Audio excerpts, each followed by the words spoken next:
Selamat pagi anak-anak, selamat pagi semuanya, anak-anak ibu di kelas 6. Apa kabarnya hari ini? Mudah-mudahan hari ini kita semua dalam keadaan fit, dalam keadaan happy, dalam keadaan sehat. Kita bisa beraktivitas seperti sebelumnya. Untuk pertemuan kali ini, karena kita belajar online atau daring, ibu mengirimkan video penjelasan materi hari ini beserta dengan catatan. Oke, nanti catatannya kamu catat di buku catatanmu, terus videonya kamu tonton. Nah, mana yang belum jelas ataupun belum paham, di pertemuan berikutnya kalian bisa bertanya langsung sama ibu, bisa ibu jelaskan secara detail di pertemuan berikutnya. Oke. Nah, untuk hari ini materi kita hari ini adalah rangka. Nah, masih ingatkah kamu tentang ciri makhluk hidup? Ciri makhluk hidup itu adalah bisa bergerak bebas dan dapat berpindah-pindah tempat. Salah satu makhluk hidup yang ada di dunia ini adalah manusia. Manusia bisa bergerak bebas, bisa berpindah-pindah tempat, sama halnya dengan hewan. Tapi ada satu makhluk hidup yang tidak bisa berpindah-pindah tempat atau tidak bisa bergerak, tapi tetap dinamakan dengan makhluk hidup, yaitu tumbuhan.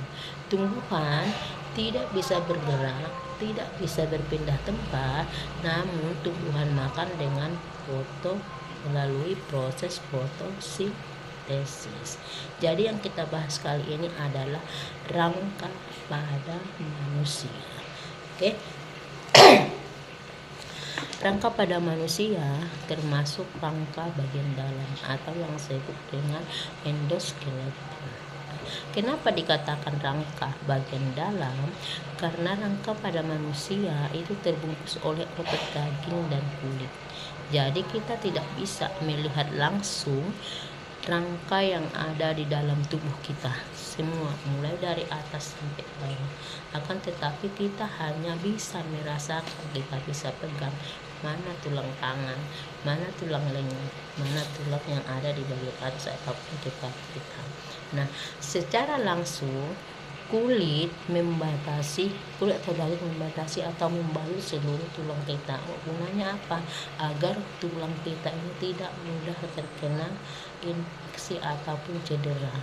Nah, kalau kita terluka ataupun misalnya jatuh, sebelum tulang kita ada kulit yang menghalangi. Jadi cedera akibat jatuh tidak langsung kena tulang. Misalnya kalau misalnya kita memegang pisau, ada goresan, tidak langsung mengenai tulang kita, akan tetapi kulit kita ataupun daging kita yang tergores. Tapi mungkin karena kalau lukanya terlalu dalam, kita bisa melihat tulang-tulang kita. Oke. Pada manusia rangka itu disusun oleh beberapa tulang yang saling berhubungan satu sama lain. Misalnya, mana rangka bagian atas berhubungan dengan rangka bagian bawah. Apabila salah satu tulang ini luka ataupun cedera ataupun mengalami masalah, maka tulang-tulang lain akan ikut merasakan. Kenapa? Karena tulang-tulang yang lain juga berhubungan dengan tulang yang cedera ataupun yang ada masalah. Oke, untuk lebih jelasnya kita bahas tentang tulang ataupun rangka pada manusia.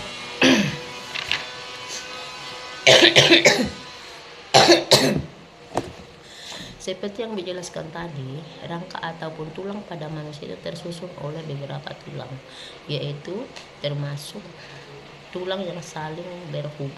Tidak bisa dipisahkan antara tulang yang satu dengan tulang yang lain. Misalnya, tulang lengan kita dengan tulang kepala, kita tidak bisa memisahkan. Kenapa?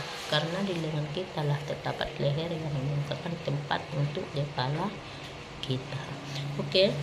Berdasarkan tulangnya ataupun bentuk tulangnya, tulang dalam tubuh manusia itu dibedakan menjadi dua, yang secara garis besarnya dibedakan menjadi dua, yaitu tulang rawa dan tulang keras. Tulang rawa yaitu tulang yang bersifat lunak, ya. Tulang yang bersifat lunak yang berfungsi sebagai penyokong. Misalnya nih, daun, telinga, dan hidung.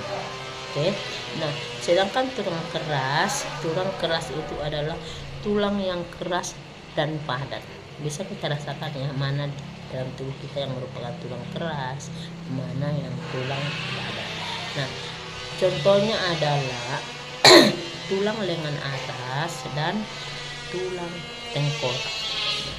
Tulang lengan atas ini dan tulang tengkorak ini, tengkorak kita itu merupakan tulang bagian yang paling keras.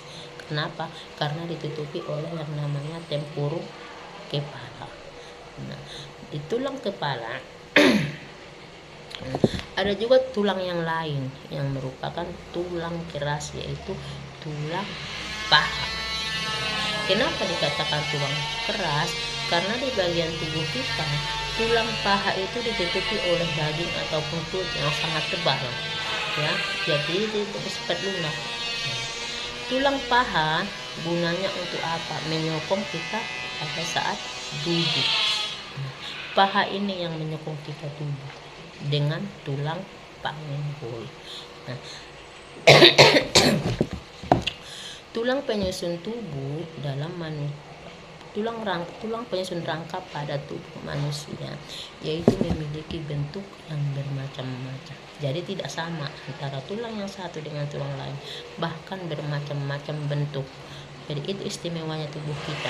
Selain punya tulang rawan, punya keras, rangka kita ini juga disusun oleh bermacam-macam tulang. Seperti apa? Tulang pipi, tulang pipa, apalagi tulang pendek, apalagi tulang tidak beraturan.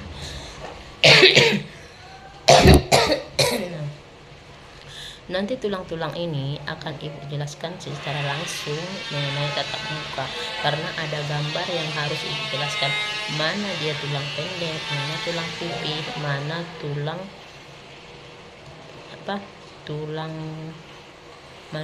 pendek, mana tulang pipi, mana tulang yang tidak beraturan.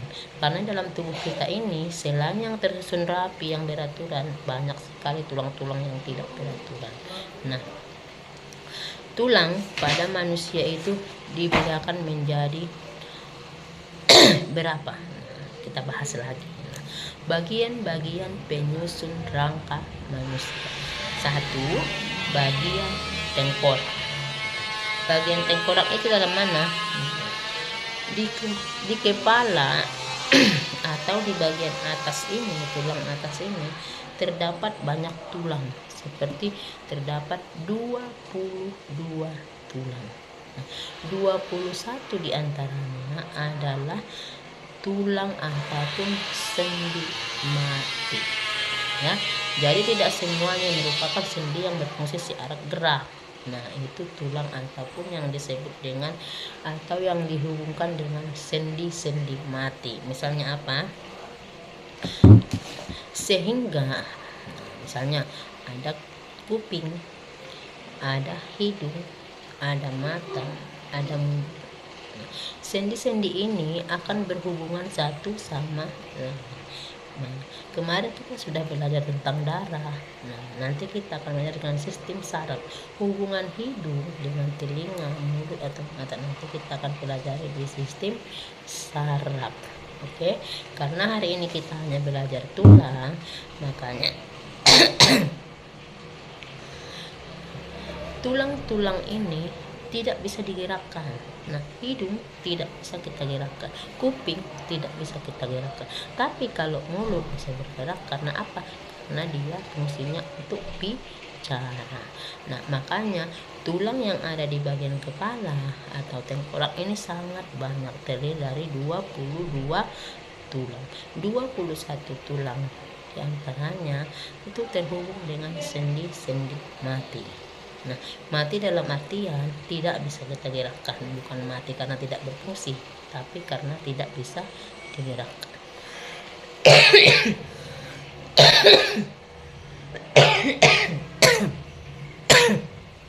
Nah, di tulang kepala atau di tulang tengkorak juga terdapat yang namanya dengan tulang rahang.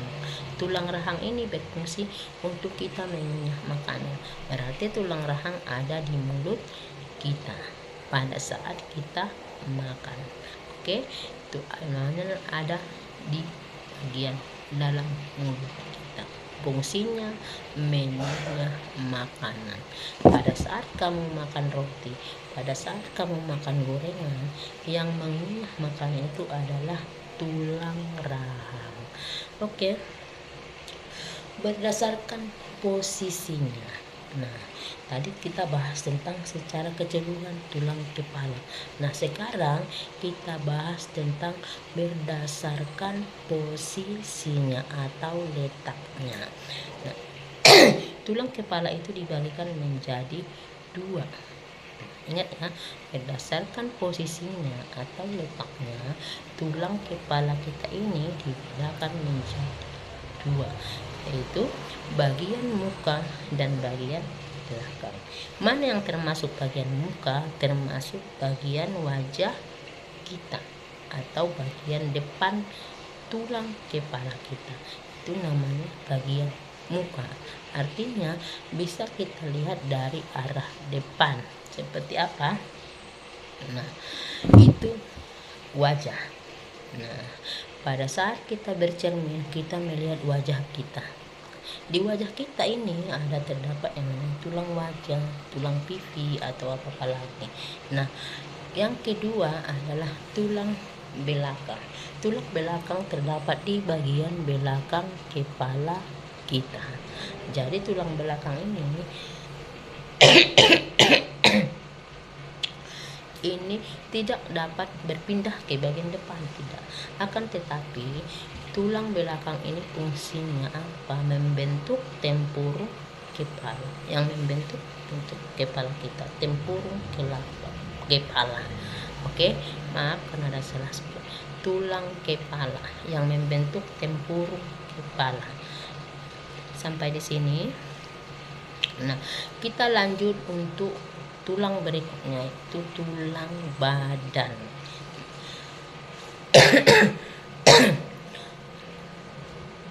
Tulang badan. Nah, di seluruh tubuh kita ini atau di seluruh badan kita ini, hampir seluruh badan kita ini dilapisi oleh tulang.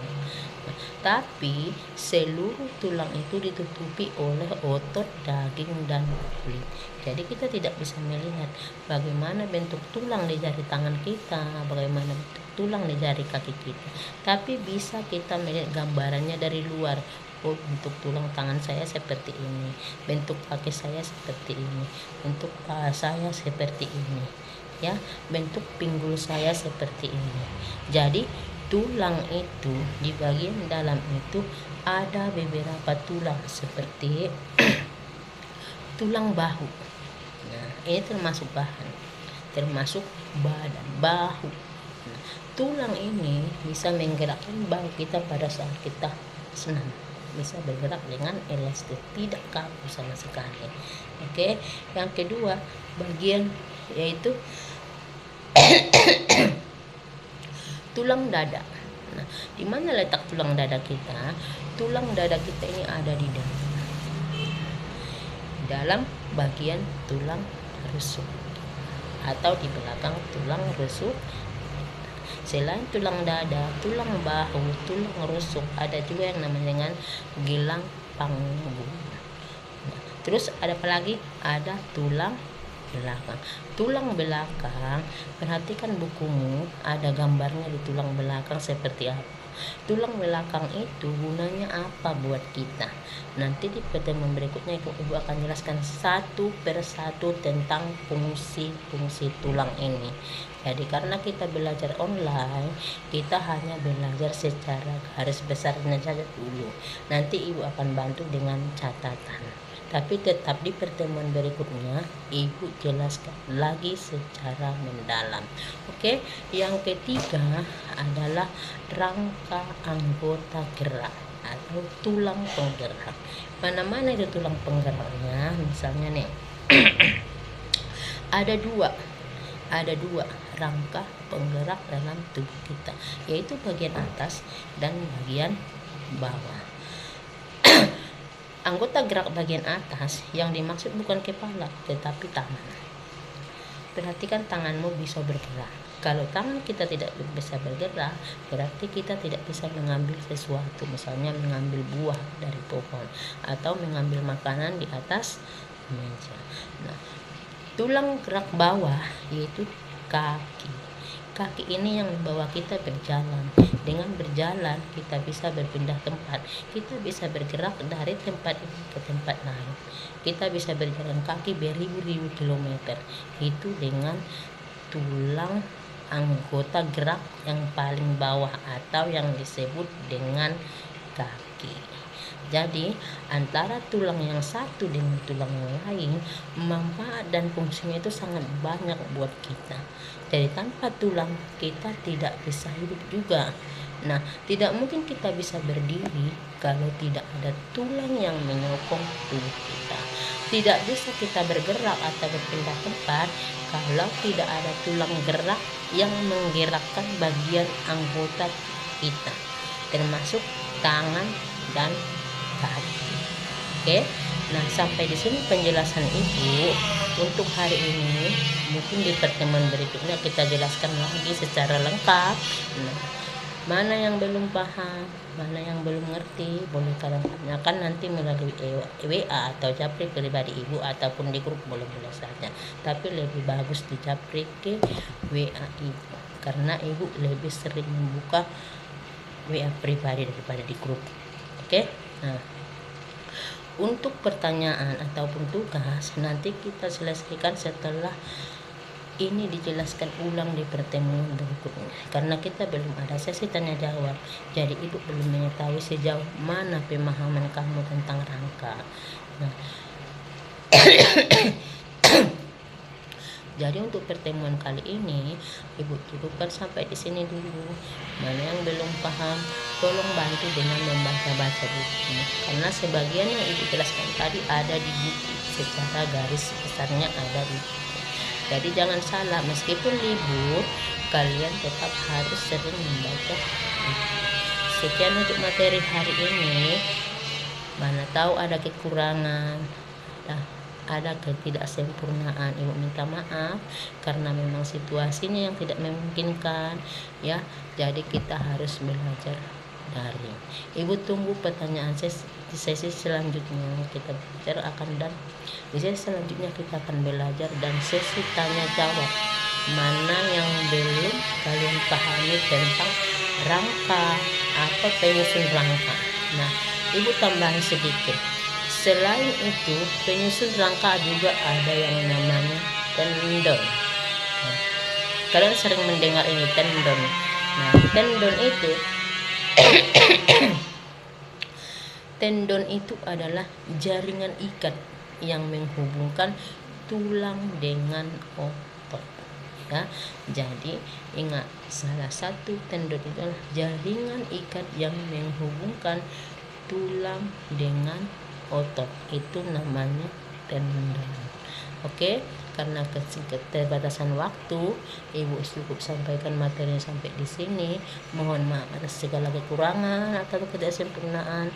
Kita lanjut di sesi berikutnya. Semoga apa yang Ibu berikan hari ini bermanfaat buat kita, buat sebagai menambah tabungan ilmu buat kamu. Jadi jangan sungkan, jangan segan untuk bertanya, biarpun hanya melalui WA. Oke, anak-anak, terima kasih atas perhatiannya. Sampai jumpa di pertemuan berikutnya. Terima kasih karena sudah mengikuti video dari Ibu.